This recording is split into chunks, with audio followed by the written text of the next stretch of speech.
Pai, muito obrigado pela Tua palavra, muito obrigado porque, como nós estudamos hoje de manhã aqui, ela é a santa, inerrante, infalível, divinamente inspirada em cada uma das suas letras, pontos, vírgulas, verbos, conjugações no seu original. Obrigado, Senhor, porque o Senhor nos deu um texto divino que nós podemos olhar, analisar, aprender e principalmente viver de uma maneira que agrade e glorifique o seu nome. Que o teu Espírito seja presente aqui e que ele possa nos ajudar a entender a tua palavra e viver conforme o que ela ensina. Eu te agradeço por isso e eu louvo no nome do Senhor Jesus. Amém?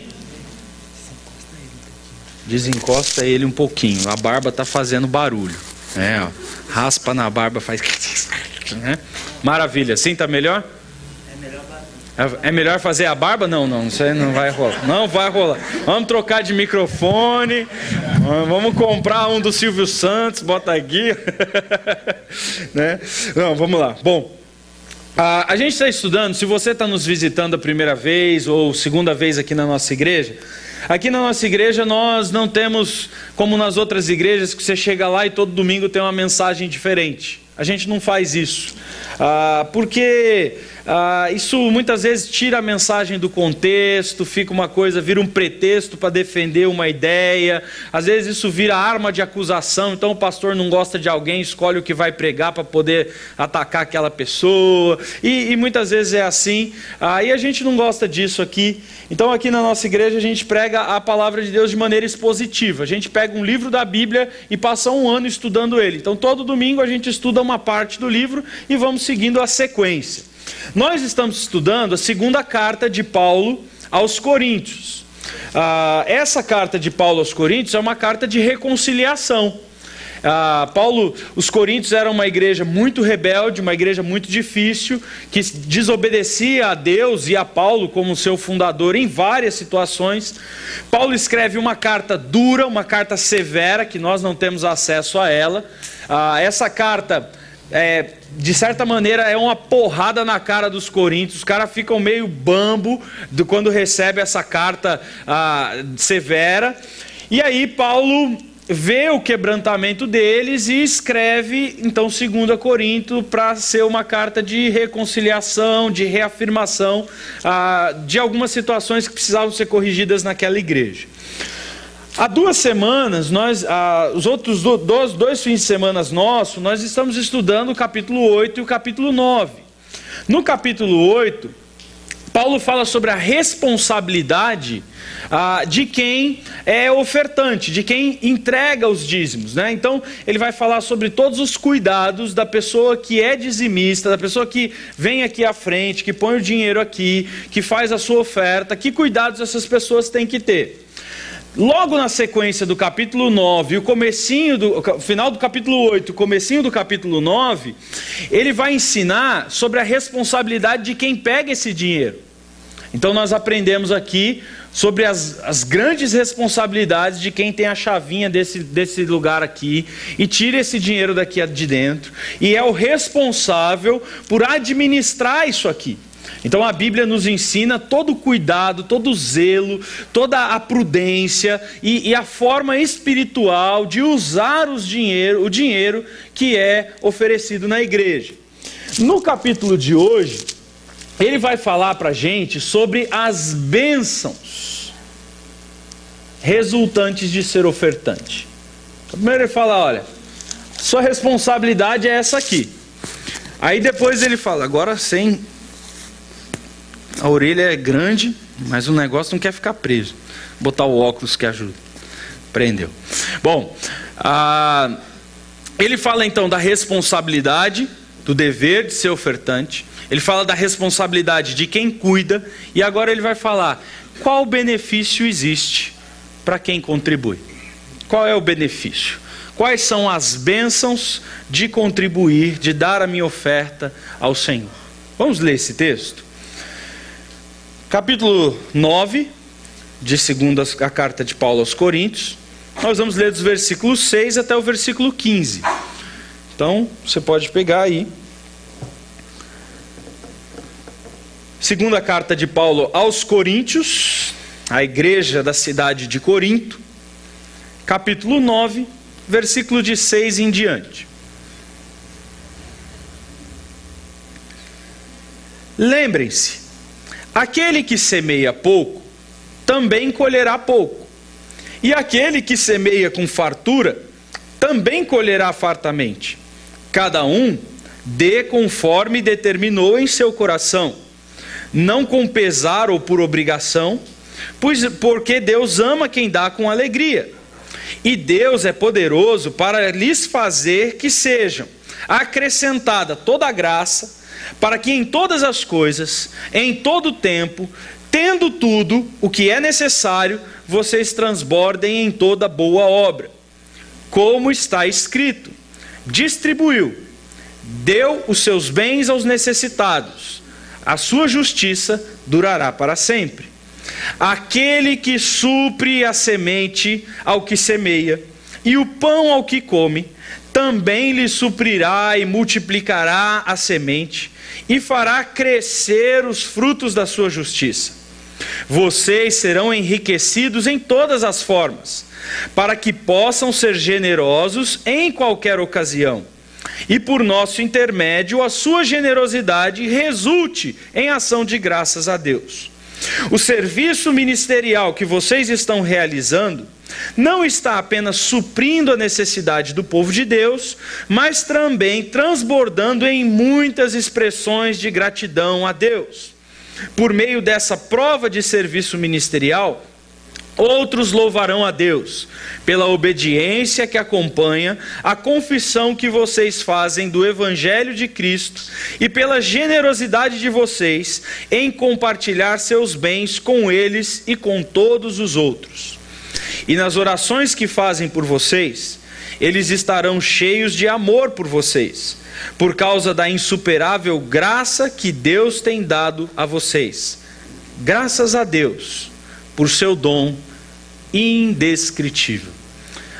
Texto comprido, complicado, difícil de estudar, e que é um dos textos talvez mais usados pelo neopentecostalismo moderno, pelos Macedos e Valdomiros da vida, para justificar, não é, arrancar dinheiro das pessoas. Qual é a justificativa deles? Pegam o versículo 6 e dizem: olha, se você colocar R$10 aqui, quando você for tirar o seu extrato lá na sua conta segunda-feira, vai ter 100. Se você colocar 100, vai ter 1.000. Se você vai colocar 1.000, vai ter 10.000. Eles pegam: olha, quanto você semear, você vai colher. Só que a interpretação que eles fazem desse texto é completamente equivocada, totalmente desbaratada, totalmente fora do que Deus quis e do que Deus planejou. Porque eles fazem uma interpretação fora do contexto. E nós vamos olhar para esse texto agora de uma maneira bem séria e vamos tentar entender aqui qual é o projeto de Deus para os dízimos e as ofertas e que benefícios há em ser ofertante, em ser dizimista. A primeira coisa que nós podemos ver nesse texto é essa ideia de semear e colher. O que muitas pessoas dizem, eu já expliquei, é essa coisa de que se você der 10, você vai ganhar 100. Agora, eu nunca vi na minha vida, não sei você, mas você plantar uma semente de feijão e nascer um pé que vai dar 3 vezes mais feijão. É óbvio que qualquer semente ela produz bastante, mas a gente tem que entender primeiro que semente é essa. Do que Paulo está falando? De plantação é que não é? Que semente é essa? Outra coisa, qual é a colheita que ele está dizendo? Pensa aí você um pouquinho. Olha para o texto. Qual é a semente e qual é a colheita? Ele já disse no texto, nós vamos caminhando. Mas antes disso, eu quero que a gente construa que pensamento Paulo tinha. Se você observar Paulo, ele era um judeu. Ele tinha acesso à palavra de Deus. Tinha acesso ao Antigo Testamento. Então esse conceito dele de semeadura e de colheita é um contexto que vem, um conceito, uma concepção que ele não inventou. que veio do Antigo Testamento. Ele cita inclusive aí o livro de Isaías. Então vamos olhar um pouco alguns textos da Bíblia, para a gente construir a ideia que Paulo tinha do que é plantar e colher. Tá bom? Então vamos lá. O primeiro texto importante para a gente, deixa eu ligar, né? É esse texto aí, Deuteronômio capítulo 15. Eu sei que não vai dar para ler, a letra ficou pequenininha, né? O cegueta que nem eu não vai conseguir, mas os que têm olho de águia alcançam, né? Se você quiser abrir na sua Bíblia aí, é o capítulo 15 de Deuteronômio. Diz assim, ó: se houver algum israelita pobre em qualquer das suas cidades da terra que o Senhor, o seu Deus, lhe está dando, não endureçam o coração, não fechem a mão para com o seu irmão pobre. Ao contrário, tenham mão aberta e emprestem-lhe liberalmente o que ele precisa. Está dizendo, ó, você tem um irmão pobre, você tem alguém pobre que é crente, que é seu amigo, tem alguém da igreja que é pobre, está precisando de dinheiro, empresta para ele. Empresta para ele. Só que tinha uma lei em Israel dizendo o seguinte, que esse cara tinha que pagar a dívida até o 7º ano que a dívida foi feita. Deixa eu explicar para você. Eu vim aqui e peguei o dinheiro com o Márcio. 2015 nós estamos, certo? Ô Marcião, me empresta aí 10 conto, cara, tô precisando lá, passando necessidade em casa e tal. Aí ele me empresta os 10 conto. Pela lei de Moisés, eu tinha até 2022 para pagar o Márcio. Se eu não pagasse o Márcio até 2022, a dívida está cancelada. Caducou. Né? O que ele está dizendo? Cuidado, que nenhum de vocês alimente este pensamento ímpio. Ele está dizendo, existe um pensamento que é de alguém que não tem Deus. Qual é esse pensamento? Ele diz lá, olha lá, o 7º ano está próximo. O ano do cancelamento da dívida está se aproximando. Então não vou ajudar o meu irmão pobre. Então vamos supor aqui que eu tenha chegado para o Márcio um ano antes de ser o ano do cancelamento, porque era um ano oficial judaico. E aí eu chego um ano antes e falo assim, Márcio, me empresta o dinheiro, eu tenho dinheiro para emprestar. E aí o Márcio chega e fala para mim assim, não posso, ano que vem eu te empresto.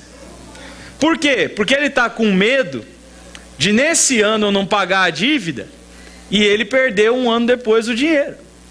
E aí Moisés, Deus dizendo através de Moisés, dizendo, esse tipo de pensamento é um pensamento de alguém que não tem Deus.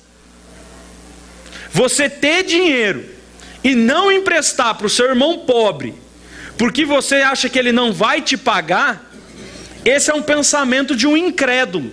É um pensamento de alguém que não tem Deus, alguém que além de não ter Deus, age de uma maneira contrária a tudo que Deus ensina. Esse é o ímpio. Aí ele diz, olha, eu não quero que você faça isso. Ele poderá apelar ao Senhor contra você e você será culpado do seu pecado.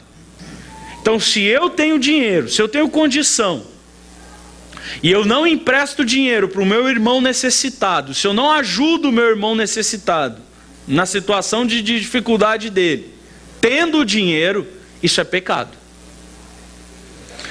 Aí ele diz lá, olha, dele generosamente e sem relutância no coração, pois por isso o Senhor, o seu Deus, te abençoará no seu trabalho e em tudo que você fizer. Está dizendo, quando você não é mesquinho, quando você não é egoísta, quando você não é tacanho, quando você não é mão fechada e você ajuda o pobre, Deus te abençoa. As coisas no seu trabalho vão bem, a sua lavoura vai bem. Mas se você retém e você não ajuda o pobre, você não ajuda o necessitado, Deus te julgará. Aí ele diz, portanto eu lhe ordeno que abram o seu coração para o seu irmão israelita, tanto para o pobre como para o necessitado de sua terra. Olha só. Isso era uma coisa muito clara em Israel. É interessante em Israel, e eu não sei se você já foi lá, mas se um dia você for, eu não conheci até hoje um judeu pobre. Porque judeus ajudam judeus. As pessoas que mais doam dinheiro no mundo são judeus. E eles doam dinheiro para outros judeus. Porque para eles é uma vergonha que haja um judeu pobre. Por que é uma vergonha que haja um judeu pobre? Para que ninguém acuse o Deus de Israel, dizendo: olha aí, é judeu e é pobre, Deus não cuida dele. Então, baseado no princípio da lei, eles ajudam uns aos outros. Não há pobreza em Israel, não há favela em Israel, não há gente passando fome em Israel, não há um analfabeto em Israel. Não tem nenhum judeu que não tenha acesso à educação, a ensino, à escolaridade e a uma vida digna. Mesmo que o cara seja um vagabundo, eles ajudam. Mesmo que o cara não vá pagar a dívida, eles dão. Porque eles entregam a justiça desse cara nas mãos do Senhor. Porque eles confiam que Deus é juiz dos homens. Então é este o princípio que Moisés ensinou para Israel. E isso estava muito claro na cabeça de Paulo. Paulo está vendo uma necessidade, e os coríntios mesmo se alertaram para essa necessidade lá na igreja de Jerusalém. Os cristãos da Judéia estão passando fome. E Paulo vem lembrar para eles: lembrem-se que existe um princípio na lei, que se você ajudar o seu irmão, Deus vai te ajudar. Mas se você não ajudar o seu irmão necessitado, pobre, Deus não vai te ajudar. É isso que ele está na cabeça quando ele diz assim: quem semeia muito, recebe muito. Quem não semeia nada, quem não planta, não colhe. Princípio de Deuteronômio, mas vai além. Provérbios diz assim: quem dá generosamente e vê aumentar as suas riquezas. Há quem dê generosamente e vê aumentar as suas riquezas. Outros retêm o que deveriam dar e caem em pobreza. O generoso prospera. Quem dá alívio aos outros, alívio receberá. Princípio bíblico. Está escrito lá. É um princípio de Deus. Né? E esse princípio é baseado nesse aqui: quem trata bem os pobres, empresta ao Senhor. Então, se você dá dinheiro para alguém que é pobre, você não está dando dinheiro para essa pessoa, você está dando para Deus. E Deus vai cuidar de você. E Deus te recompensará. É esse mesmo princípio que Paulo está falando lá no Novo Testamento. Olha, seus irmãos estão passando necessidade lá. Aquilo que vocês derem para os seus irmãos, Deus vai cuidar de vocês. Semeiem a retidão para si, colham o fruto da lealdade, e façam sulcos no seu solo não arado, pois é a hora de buscar o Senhor, até que Ele venha e faça chover justiça sobre vocês. Olha só que interessante. Diz o seguinte: vai e planta. Planta o quê? Justiça. Que tipo de justiça? Justiça social. Justiça social. Justiça do cuidado que nós temos que ter uns com os outros. Do cuidado que nós temos, da preocupação que nós temos que ter de que não haja ninguém dentro da comunidade cristã passando fome, sem moradia, tendo necessidade das coisas dessa vida. De água, de luz, de telefone, de médico, de remédio, de escola das crianças. Cuidado. Ele diz: olha lá, façam isso, e vocês colherão o fruto da sua lealdade. Qual é o fruto da sua lealdade? Da semente que você plantou? A busca do Senhor.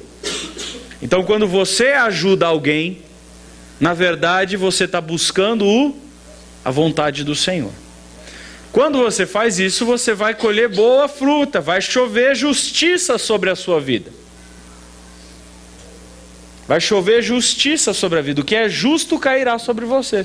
Mas aí ele fala, mas vocês plantaram o quê? A impiedade. Quando você abre o Novo Testamento, como é que eram os judeus com os outros judeus? Emprestando dinheiro a juros, roubando seus irmãos nos impostos, como Zaqueu, como outros. Israel estava completamente perdido nos princípios bíblicos. E aí ele diz, olha, vocês plantam impiedade, vocês vão colher o mal e comerão o fruto do engano, visto que vocês têm confiado na sua própria força e nos seus muitos guerreiros. Então Deus está dizendo, olha, você confia em você? Não, o dinheiro é meu, é para minha segurança, eu me garanto, não tenho nada a ver com ninguém, vou guardar e tal, não é? Cuidado. Aí o texto ensina mais. Fala assim, Creuze, mas isso aí não tem nada a ver com o Novo Testamento, né? A lei do Antigo Testamento caducou. Tem algum judeu aqui? Tem algum seguidor de Moisés aqui? Tem algum homem circuncidado? Não fale, por favor. Mas só, se você é judeu, não tem. Que eu saiba, não tem. Todo mundo aqui é gentil. Gentil, nós somos gentios? Então beleza, então deixa a lei para lá, né? Todos esses princípios de Deuteronômio, de Oséias, a gente larga para lá. Vamos ver as palavras de Jesus então? Acho que é melhor, né? Então vamos ver as palavras de Jesus. Olha o que Jesus ensina. Não julguem e vocês não serão julgados. Não condenem e não serão condenados. Perdoem e serão perdoados. Doem, deem, e lhe será dado. Opa, o que ele está falando? Se eu ajudo quem precisa, Deus me dá, Deus cuida de mim. Em que medida que Deus faz isso? Aquele texto que o Márcio citou. Boa medida, calcada, sacudida, transbordante. Será dada a você, porque você deu, porque você ajudou, porque você contribuiu.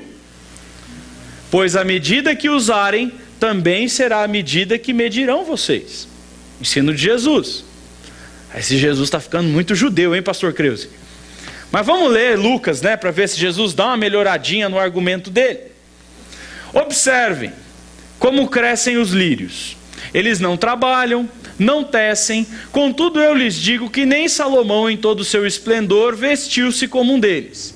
Se Deus veste assim a erva do campo, que hoje existe e amanhã é lançada no fogo, quanto mais Deus vestirá vocês, homens de pequena fé.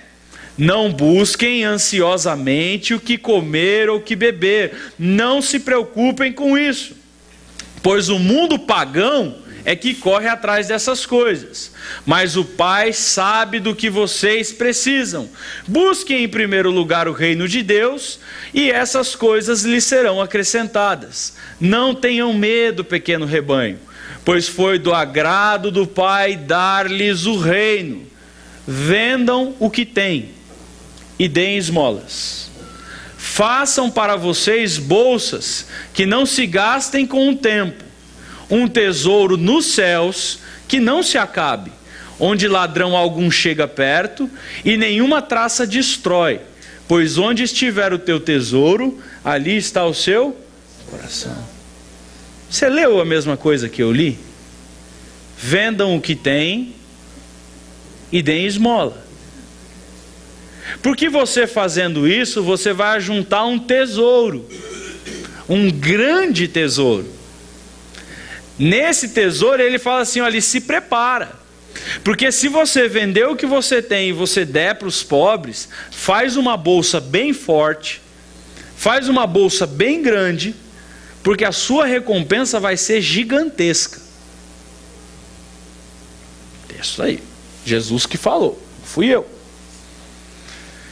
Lucas, ele escreve outras palavras de Jesus. Então Jesus disse ao que o tinha convidado: quando você der um banquete ou jantar, não convide seus amigos, irmãos ou parentes, nem seus vizinhos ricos, porque se o fizer, eles poderão também, por sua vez, convidá-lo, e assim você será recompensado. Está falando, quando você for fazer um banquete, uma festa, não convida as pessoas que depois vão te convidar para outra festa. Porque você está ajudando, chamando essas pessoas com segundas intenções, com segundos interesses. Aí ele diz, ao contrário, quando der um banquete, convide os pobres, os aleijados, os mancos e os cegos. Feliz será você, porque estes não têm como te retribuir nada em troca. Está lá. A sua recompensa vai vir na ressurreição dos justos. De novo aparece aí a palavra justiça.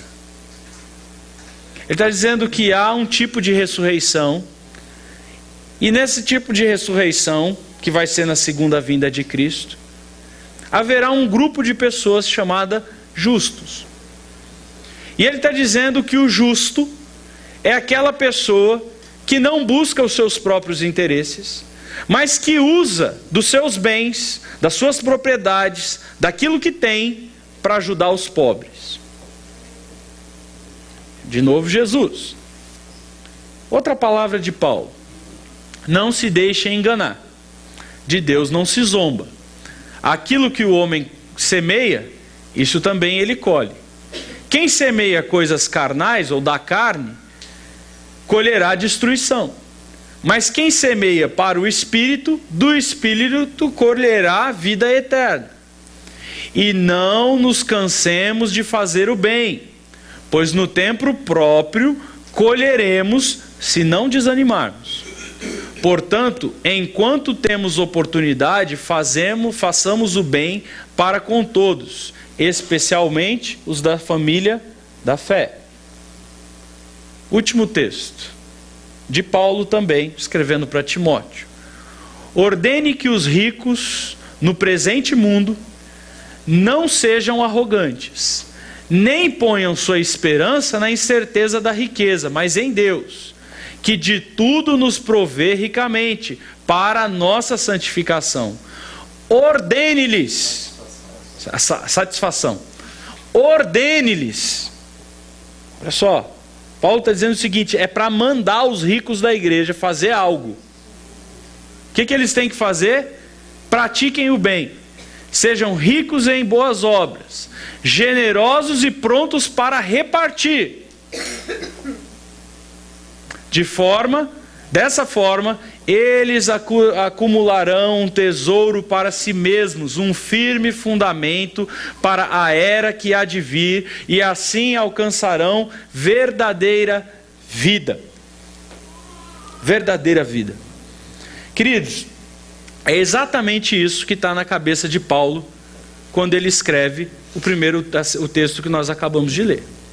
É exatamente isso que está na cabeça de Paulo quando ele está dizendo, lembrem-se, que você semeia, você colhe. Se você ajuda os outros, Deus vai cuidar de você. Se você dá dinheiro para o pobre, Deus vai cuidar de você. Deus vai te dar emprego. Deus vai cuidar da sua vida. Se você usa dos seus bens, das suas propriedades para beneficiar as pessoas, para ajudar aqueles que necessitam, os necessitados, se você usa da sua casa, do seu carro, do seu trabalho, da sua profissão, do seu tempo, do seu dinheiro, para ajudar quem precisa, você vai ser abençoado por Deus.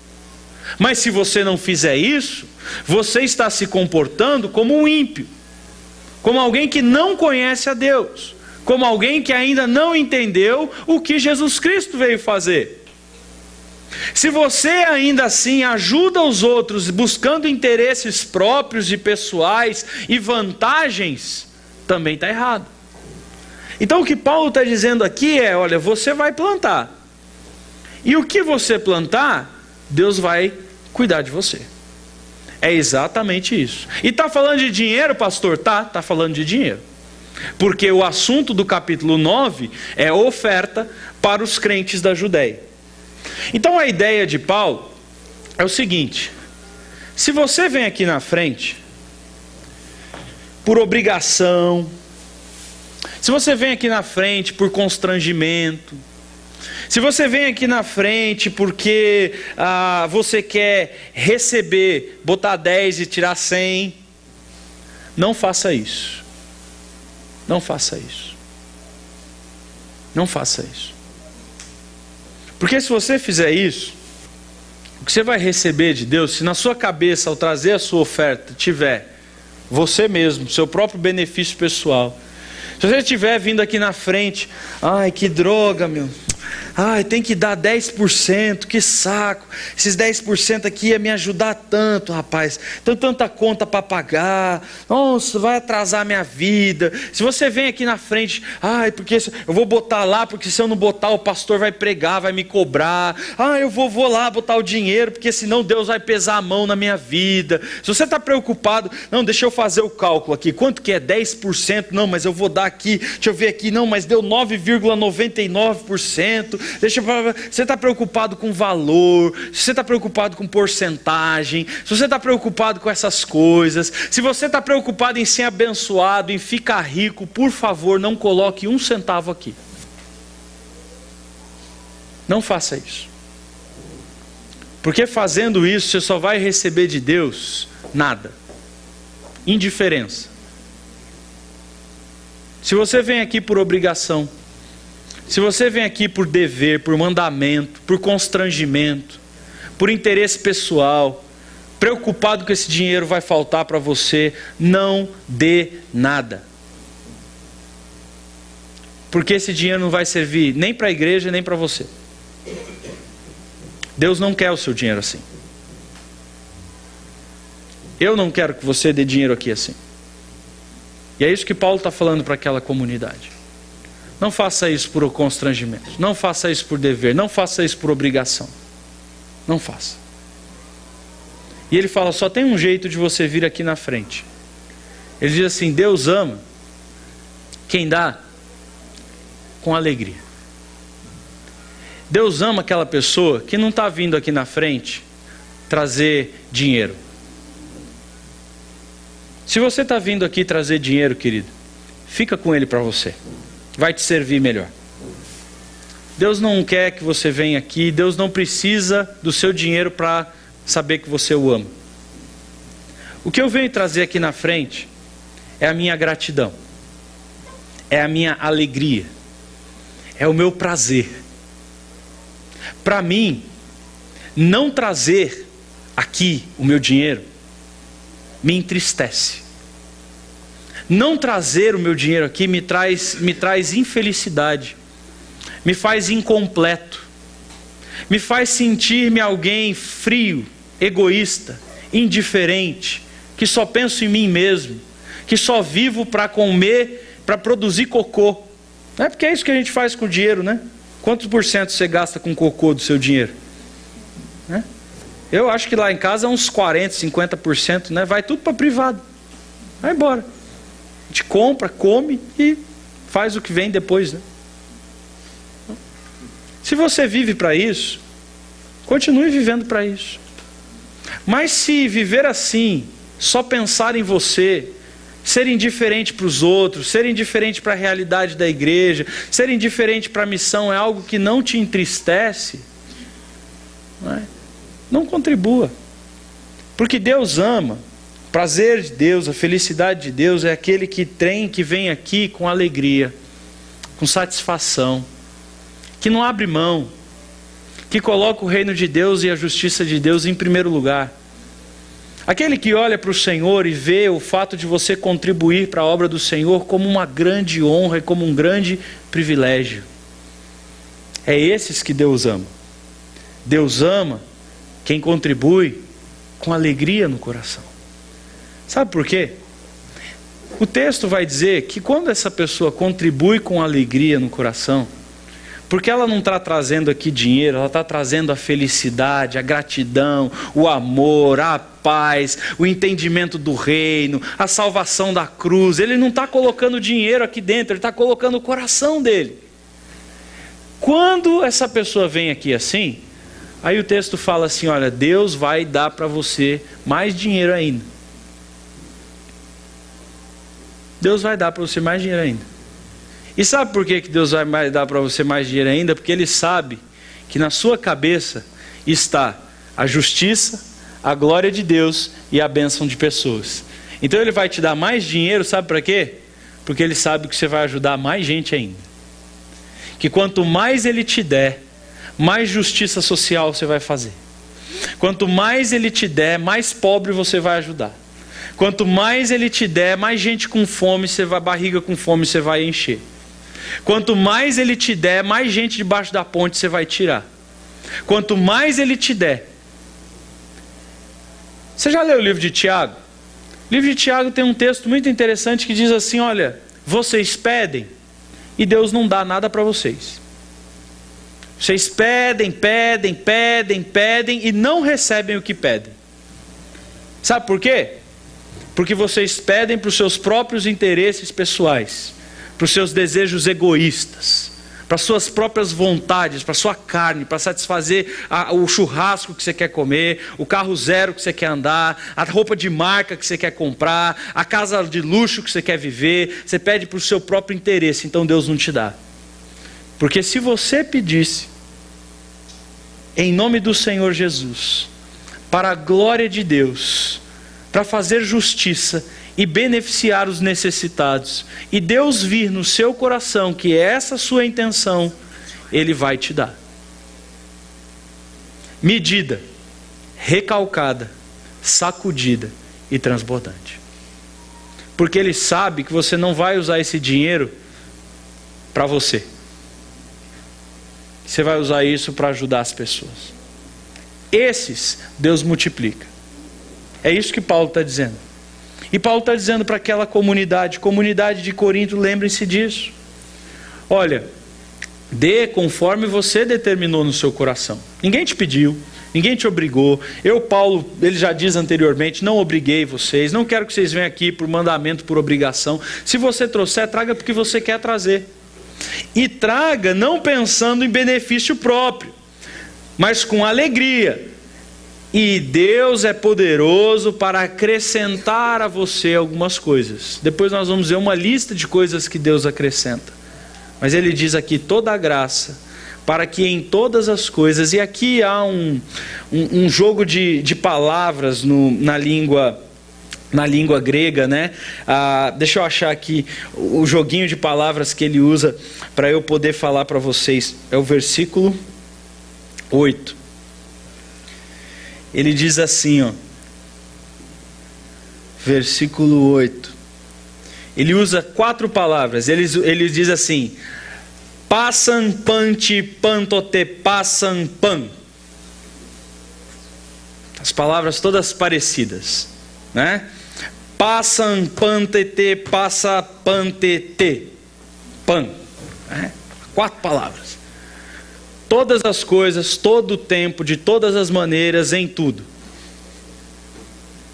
Ele repete isso para dizer o seguinte, basicamente o que ele diria para os coríntios: se você se interessa pelas minhas causas, se você abre mão de si mesmo e você contribui, eu transformo a sua contribuição em bênção. Então o que você coloca aqui dentro não é dinheiro, é bênção. E eu vou fazer com que essa bênção que você põe aqui dentro se multiplique para as pessoas que vão recebê-la, e depois eu vou te dar mais bênção ainda, entre parênteses, dinheiro. Porque eu sei, quanto mais eu te der, em todas as coisas, em todo o tempo, de todas as maneiras, você vai usar isso para ser bênção para as outras pessoas. Então eu vou continuar te provendo em todo o tempo, em todas as coisas, de todas as maneiras. É interessante, queridos, ver isso na vida da igreja, porque isso aqui é prático. E eu vejo. Existem irmãos da nossa igreja, famílias, que são simples, ganham um pouquinho, mas são fiéis nos dízimos, nas ofertas. A gente não precisa pedir, a gente não precisa falar, a gente precisa pregar. Ele vem e dá, e com alegria, com prazer. Na verdade, muitas vezes dá além do que pode, além do que tem. Vem, oferta. Essas famílias, você vai visitá-las, as casinhas são bonitinhas. Vida financeira em ordem, ganha pouco, pobre, pouco dinheiro. Mas a vida financeira é toda certinha. Não tem nome no Serasa, no SPC, não tem grandes dívidas. Tem lá o crediáriozinho das Casas Bahia, tem lá a Riachuelozinho que ele paga em 3 vezes, mas vida tranquila. Agora existem outras pessoas na igreja que ganham 10 vezes mais do que esses irmãos. 20 vezes mais do que esses irmãos. Que moram em bairros melhores, que têm casas maiores, que têm carros melhores, que têm bons empregos, que tiram lá o seu bom salário de 5, 6, 7 mil reais por mês. Não são dizimistas. Não são dizimistas. Não entregam, não dão dízimo, não dão oferta, não ajudam ninguém. Às vezes ainda tem a coragem de botar lá, o cara ganha 10 pau por mês, aí tem a coragem de botar no envelopinho assim, 50 reais dízimo. Aí você vai olhar a vida do cara, o carro está todo endividado, a casa tudo endividado, o banco devendo, nome no SPC, nome no Serasa, devendo para cartão de crédito, com a vida financeira toda estrupiada, e quando você vai conversar com o cara é só um problema financeiro atrás do outro. Isso é uma realidade comum que eu como pastor vejo na igreja quase todo dia. Os fiéis, aqueles que mais contribuem, parece que Deus faz o dinheiro dobrar. Deus faz o salário mínimo que ele ganha render 3 vezes mais. Mas aquele cara que ganha um montão e que é infiel, ele nunca está satisfeito, e o dinheiro dele nunca é suficiente. É isso que Paulo está dizendo. Você quer ser abençoado? Entenda isso. Que há uma realidade espiritual e que Deus se interessa sim pela maneira como nós cuidamos do nosso dinheiro. E aí ele então vai dizer, depois desse panta, ponta e ponte, conte aí, quais são as coisas que nós devemos fazer. Então ele diz, olha, não se preocupe com a quantidade. Deus não está nem aí para a quantidade. Se preocupe com o quê? Se preocupe com o como você dá. Não é? Qual sentimento está envolvido na sua vinda aqui na frente? Segundo os interesses, dá 10 para receber 100, egoísmo, interesse pessoal, benefício próprio, medo, obrigação, mandamento, ordem, constrangimento, não faça isso. Mas se você vem aqui na frente com alegria, com prazer, com satisfação, contribua. Ele diz, olha, sim, pensando no benefício, quem é o foco da doação? Se eu venho aqui pensando assim, eu vou ofertar, porque se eu ofertar, Deus vai me abençoar. Pá! Não vai. Não vai. Paulo está dizendo, não vai. Mas se eu venho aqui, colocar a minha oferta aqui, sabendo que essa oferta, ao entrar aqui dentro, vai se transformar numa bênção, e que alguém vai ser beneficiado com isso, que alguém vai ganhar com isso, que alguém vai ser alimentado, que alguém vai ser suprido, que alguém vai ouvir do Evangelho, que alguém vai poder ser um crente melhor, que alguém vai poder ser suprido. Se eu venho aqui pensando no interesse do outro, aí sim. Aí sim.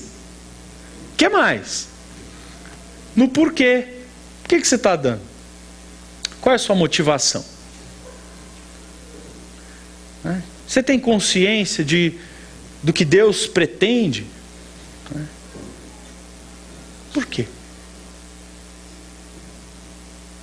Tem pessoas, por exemplo, que têm a inveja, raiva de pastor. Porque pastor é sustentado com o dinheiro da igreja.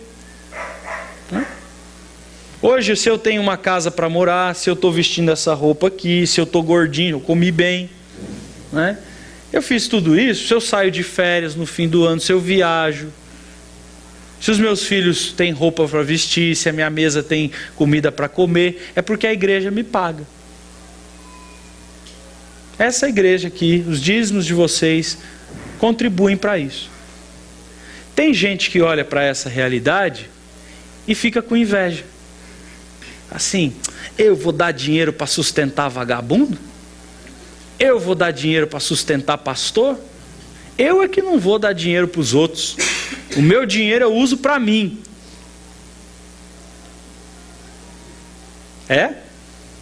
Pode ficar com ele. Não vai servir de nada. Mas se você olhar para o meu ministério, para o ministério de um pastor sério, que ama Jesus e que contribui para a vida espiritual, para o seu crescimento, para a sua edificação, que realmente está envolvido com o reino de Deus, então você vem aqui com felicidade e com alegria. Meu maior prazer é saber que o meu dinheiro vai ajudar a cuidar do meu pastor. Eu tenho alegria nisso. Quando eu olho meu pastor viajando de férias, feliz lá com a família dele, eu sei que a gasolina do carro veio da igreja.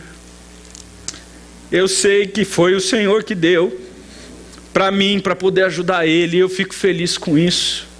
Eu sou grato a Deus por isso, por poder contribuir para isso, porque eu sei a bênção que Ele é para o reino de Deus, para a minha vida, para a vida da minha família.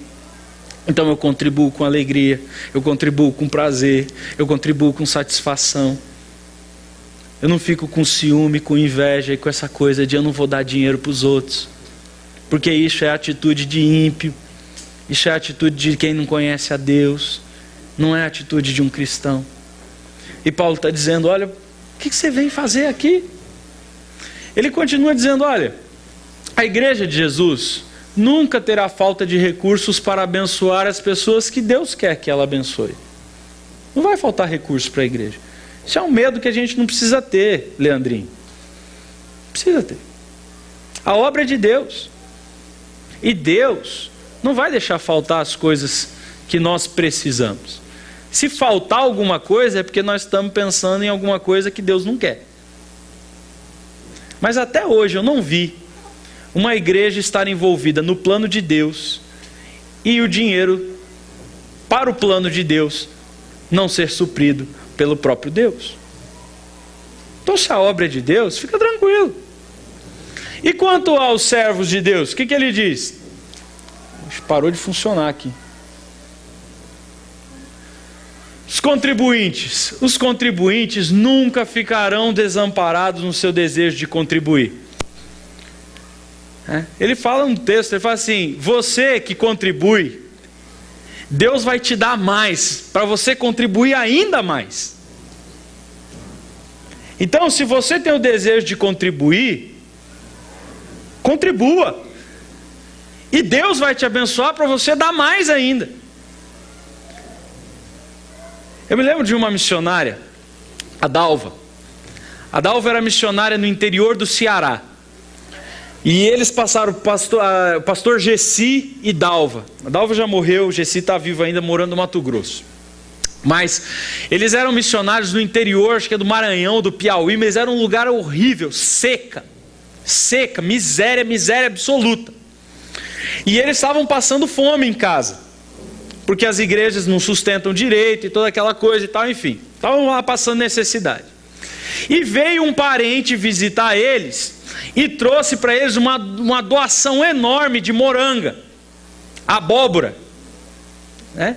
Então eles encheram lá um canto da cozinha lotado de abóbora, né? E começaram a comer abóbora. Então a Dalva falou assim que já estava ficando todo mundo em casa alaranjado, né?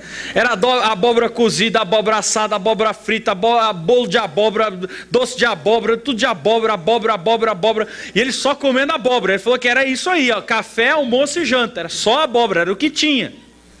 Não tinha arroz, não tinha feijão, não tinha mais nada, tinha abóbora. Né? E eles comendo. Aí, o que acontece?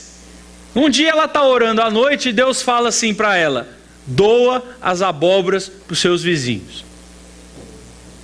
Aí ela começou a bater com o papo com Deus. Falou: Deus, você está louco? Não, eu vou doar as abóboras. E nós vamos comer o quê? Se eu pegar, eu só tenho abóbora, estamos ficando alaranjados, mas se eu der as abóboras que eu tenho, nós vamos morrer de fome, não tem outra coisa para comer. E Deus ficou martelando na cabeça dela: doa as abóboras. Aí ela chamou o Gessi, falou: pastor, ó, marido, né? vamos doar as abóboras. Aí o marido falou, você está louca, como que você vai doar as abóboras? Não sei, Deus falou para doar as abóboras. Aí pegou o carrinho de mão, né? Encheu de abóbora e saíram pela vizinhança. Olha, eu trouxe uma abóbora para você, trouxe uma abóbora para você, e deu a abóbora para todos os vizinhos. Chegaram em casa, umas 11 horas da manhã, ela disse que sentaram os dois na varanda e não tinha o que fazer, não tinha comida para fazer no almoço. Eles sentaram na varanda e ficaram. Aí o Gessi falou, e agora? Ela falou, agora eu não sei. Agora é com Deus. Não tem almoço para fazer não.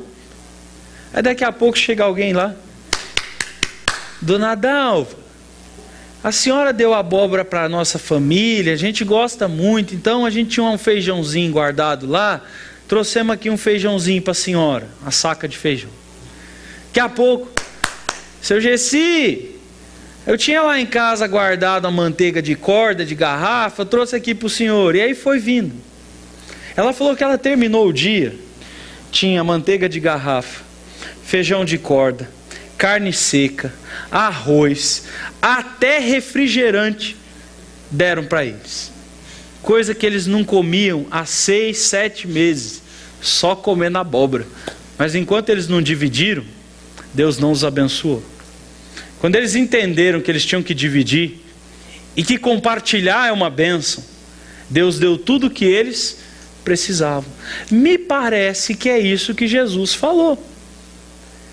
Que quando a gente cuida do reino de Deus e da sua justiça, todas as coisas, comida, roupa, casa, Ele vai acrescentar.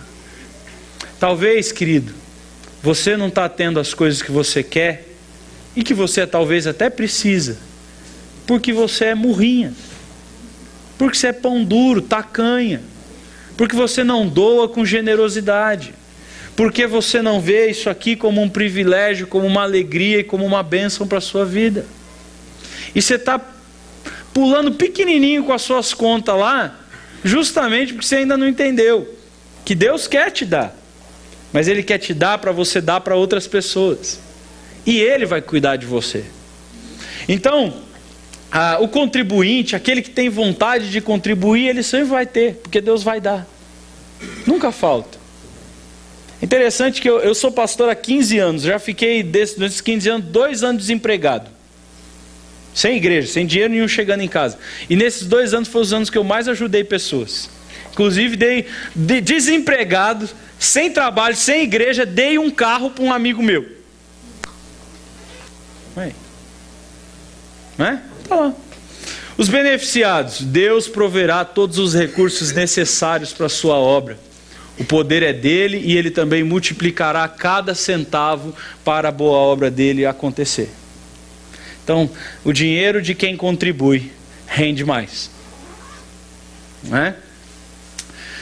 Que bênçãos que os contribuintes têm? E aí vou terminar com isso. Os textos. Justiça permanece para sempre. Você vai ter recompensas celestiais incontáveis. Como diz aquele texto, prepara a bolsa e que ela seja forte. Porque quando você for receber os tesouros celestiais, você não vai ter como contar. Se você for alguém que contribui, se prepara porque o céu vai ser bom pra caramba para você. O que mais? Ele visa o bem do outro. Bem para ele, boa obra para ele, é aquilo que é bom para o outro. A maior alegria dele é ver o outro recebendo o que precisa. Paulo fala isso, olha, a maior alegria que vocês vão ter na vida vai ser quando essa oferta for enviada para a igreja de Jerusalém. Saber que os irmãos de Jerusalém estão bem, porque você lhes fez bem, porque foi a sua bênção que os supriu, vai ser a maior alegria que você tem. Depois dos meus filhos, a maior alegria que eu tive na minha vida e que eu nunca mais vou esquecer, e que me deu muito mais do que um amigo, me deu um irmão, foi o dia que eu vendi o meu carro bom, 0 quilômetro, comprei um carro velho, peguei a metade do dinheiro, fui na casa de um amigo meu que não tinha carro para ir para a igreja, sentei na cozinha dele e pus o cheque na mesa e empurrei assim. Eu disse para ele: é seu. É seu. Querido, é como se tivesse um filho nascendo. A alegria é incomparável, é indizível, não tem como descrever aqui. Prazer, a satisfação que foi. Então, quando você entrega, quando você vê o bem do outro, quando você vê a alegria do outro, quando você vê o quanto isso abençoou o outro, é fantástico. Não tem recompensa, não tem dinheiro que pague isso, não é? Então, a bênção dos contribuintes, o quê? Mais recursos espirituais para investir. Então, quem contribui, Deus dá cada vez mais, porque sabe que Ele vai contribuir. O que mais que o texto diz? Quem contribui, ele é reconhecido por sua obediência a Deus. Paulo está dizendo: olha, eu sei que quando essa oferta chegar lá em Jerusalém, os irmãos de Jerusalém vão dizer: os irmãos de Corinto obedecem ao Senhor. Eles são fiéis a Deus. Eu tenho um amigo que é um dos caras que para mim é um grande exemplo de doador. Pastor, que inclusive está sem igreja e sem ministério. Ontem ele foi pregar numa igreja em São Paulo. Aí deram uma oferta para ele. E ele chegou na estação de trem. A oferta foi mais ou menos uns R$150. E ele pregou naquela noite, ontem à noite, ele pregou sobre doação. Ele pregou sobre: olha, nós temos que ajudar as pessoas, e isso, e aquilo outro. E aí ele recebeu a oferta e ele falou assim: vou botar tudo no cartão do ônibus, para minha esposa ter dinheiro para trabalhar durante a semana. Aí ele chegou para abastecer o cartão lá na maquininha, de botar o dinheiro dentro do cartão lá do trem, do ônibus. Chega uma pessoa do lado: ô senhor, eu estou passando necessidade, o senhor pode botar no meu cartão também? Aí ele olhou e falou: não, tudo bem, eu dou uma passagem para você. Aí ele foi, terminou de dar para o cara, chegou um outro: senhor, eu estou passando necessidade, o senhor pode me ajudar com um dinheiro? Aí ele foi, ele falou que foram 5, um atrás do outro, acabou todo o dinheiro. Aí, quando acabou todo o dinheiro, ele foi, entrou no trem, sentou no trem, ficou assim pensando, falou assim: eu estava parado lá para quê mesmo? Aí ele falou: não sobrou dinheiro para o meu cartão. Não sobrou. Mas ele estava feliz da vida, porque ele fez bem para os outros. Você acha que vai faltar transporte para ele durante a semana? Eu não tenho dúvida. Não vai faltar. Não vai faltar. E queridos, quando eu olho para ele, eu falo: esse cara obedece ao Senhor, porque estava pregando sobre isso. Pregando sobre isso. Não é? Obedece, é crente. Ele ganha intercessores. Ah, meu amigo, como é bom ter pessoas orando por você. Como é bom. Como é bom você saber: tem alguém orando por mim. Como é bom. E você pode ter certeza, se você é um contribuinte, se você dá o seu dízimo e a sua oferta aqui, toda vez que eu estou sentado na mesa da minha casa, pergunta para os meus filhos: como é que a gente ora? Todos os dias: Deus, obrigado pelas pessoas da igreja que são dizimistas. Cuida deles, Senhor. Abençoa eles, Senhor. Faz com que eles tenham tudo o que eles precisam, Senhor.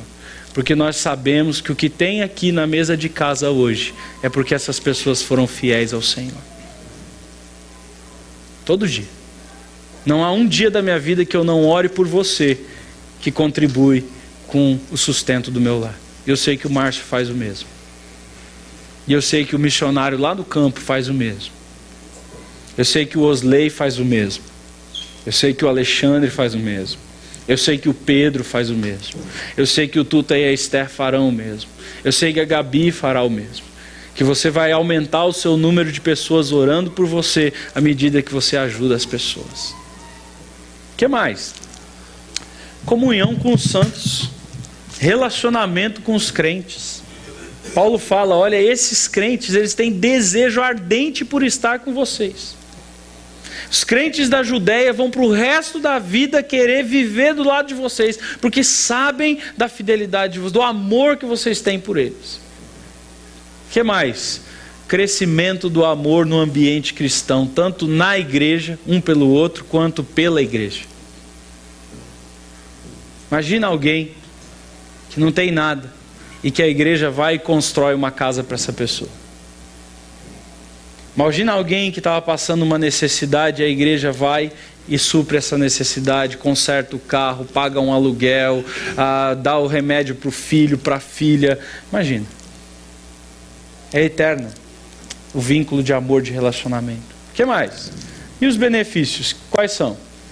Primeiro, para os beneficiados, as necessidades atendidas. Segundo, motivação para não desistir da fé. Essa pessoa que é beneficiada, ela fica firme no Senhor, ela sabe, eu sei que tem quem cuida de mim, eu sei que se eu passar fome, se eu tiver necessidade, se minhas contas atrasarem, se eu ficar desempregado, se alguém na minha família precisar, tem uma igreja que cuida de mim, eu não tenho medo. Eu não tenho medo. Então essa pessoa é cheia de fé, e essa pessoa é cheia de gratidão, e aí o texto diz, essas pessoas darão louvores a Deus. Os cristãos da Judéia, e o texto diz, e muitos outros louvarão ao Senhor, darão glórias ao Senhor, por causa da oferta da comunidade dos coríntios. Então toda vez que você oferta, você está contribuindo para que pessoas se aproximem do Senhor. E toda vez que você dá oferta, você está produzindo no mundo a glória de Deus. E aliás, esse é o propósito da vida cristã: levar pessoas a glorificar a Deus. Toda vez que você ajuda um missionário, toda vez que você ajuda um pastor, toda vez que você ajuda um pobre, toda vez que você ajuda um faminto, toda vez que você dá a comida para o mendigo, que você dá roupa para o pelado, que você ajuda a sustentar uma criança que é órfã, que você cuida da viúva, que você faz as necessidades do enfermo, toda vez que você faz isso, e essas pessoas dizem, Deus, muito obrigado, Deus. Você atingiu o propósito da sua existência: levar pessoas a glorificar a Deus. É isso que Paulo nos ensina aqui. Eu sei que tem muitos aqui que não são contribuintes. E nós passamos 4 semanas estudando isso. Eu acho que não tem mais argumentação bíblica ou teológica. Não quero, continuo dizendo, que você seja obrigado a nada. Aqui nessa igreja nós não constrangemos as pessoas. Eu não sei, o Leandro nunca me falou, não tenho lista em casa, não quero ler a lista, não sei quem é dizimista, quem não é, quem dá, quem não dá, quem dá o dízimo, quem não dá, quem dá oferta, quem não dá, não quero saber, não me interessa, não tenho vontade de saber, não quero. Não subi aqui no púlpito preocupado nisso, em te constranger, em te convencer. Eu estou aqui para pregar a palavra de Deus somente. A minha objetivo é que você seja abençoado. E Paulo dá para a gente aqui o caminho de ser abençoado. Se você quiser ser abençoado, querido, e você ainda não tem sido ofertante, contribuinte, você pode fazer isso. O que precisa, pastor? Um passo de fé. Só isso.